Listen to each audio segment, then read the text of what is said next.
Living by proxy in the half-light, items of news slip by like flakes of food in a fish tank.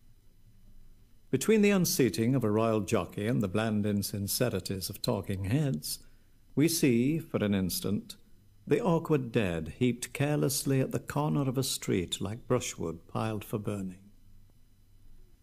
This wood is green, unsuitable for firing. Sap still oozes from the stricken limbs of striplings. Broken boys and girls with faces made anonymous by death. Only a tear in the knee of a pair of jeans, a shoeless foot unnaturally bent, a rucked-up sweatshirt revealing pitiful flesh, reminds us that they once possessed a singularity beyond the comprehension of the killers, who stared at the camera lens with eyes as blank as bottle tops. An item of news, a story.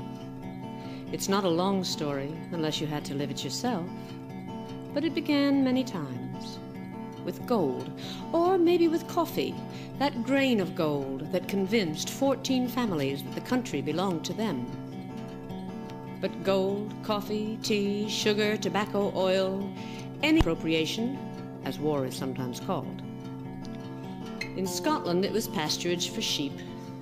In the United States, it was simply land, and that most elusive of crops, freedom and democracy, in search of which victims of one civilization made victims of another. Oh, beloved child, wait until they've gone. I'll let you die. You can reach any part of the country by air in an hour. Only a little bigger than Massachusetts, part of America's backyard, you might say. Needs tidying up, clearing out. Freedom and democracy can be very house-proud. In 1932, 30,000 people were tidied up. They didn't come at night. They came in broad daylight. More of us than they, less of them than we. They had steel. We had sticks and stones. Oh, beloved child, wait until they're gone. I'll let you die. Then 1944, 1947, 1957, etc. Yes, the 14 spring clean regularly, with northern approval, in the shape of advisors, economic control, and goodies from the imaginative arsenals of the land of the free. When my great-grandfather's sons were young, like us, they were poorer than the poor. Like we, half dead with hunger, they had one road to choose. Tell the story of El Salvador. Listen, maybe you heard us calling. We and all the ones who went before are dead. Come forward with us, ever striving to speak and tell the story of El Salvador. 4.5 million people, and 1/5 of them live in San Salvador, and 1/5 of those live in paper and cardboard huts. 2% of the people own 60% of the land. Half the children die of malnutrition and diarrhea before they are 5. But statistics are boring, unless you're one of them. Listen, surely you hear us calling. Or did you hear and did you choose to hear no more? 4 million voices sound together as one. They tell the story of El Salvador. Hope. 1979, a dictator flees and a Popular Front military group takes over. Coincidence? 1980, a state of siege, and all free speech, freedom of the press, the right to form trade unions, the right of public assembly, the right of habeas corpus are suspended for the entire country. The right cancels other rights. Their safeguards? Destruction of newspapers, radio stations, libraries, educational institutions, hospitals, clinics, and of course, people.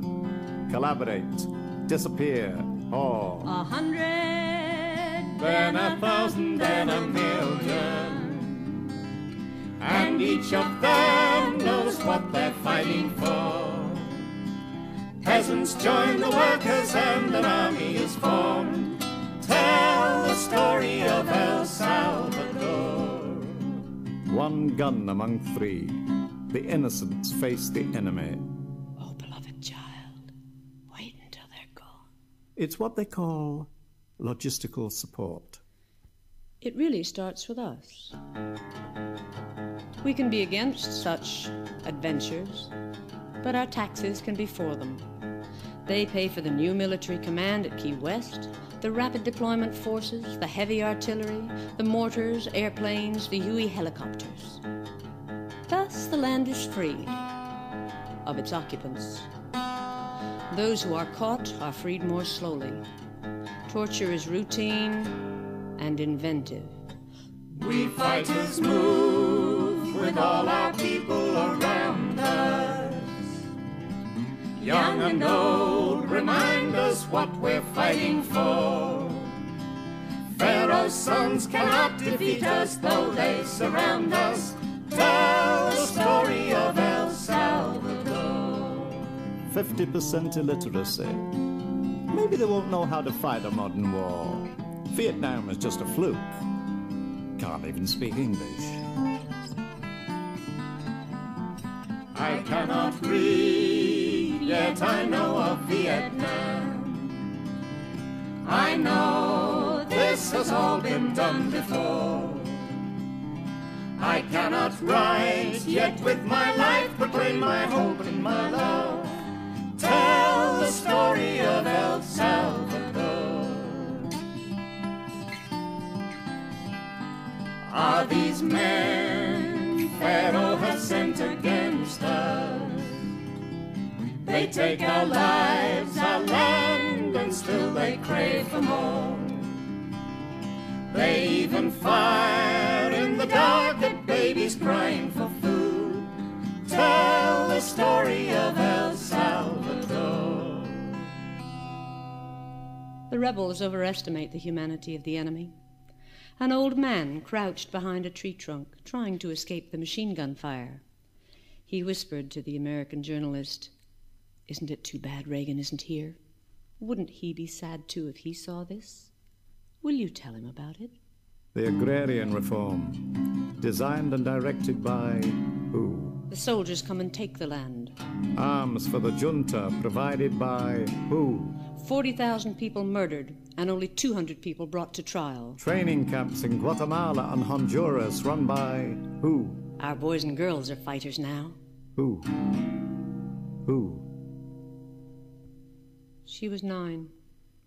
The soldiers raped her. She was 9. They cut off her hands and cut out her tongue and flung her like a little red rag doll at her mother's feet. Oh, beloved child. Friends, surely you hear us calling. Your silence brings the victory to our door. Take our story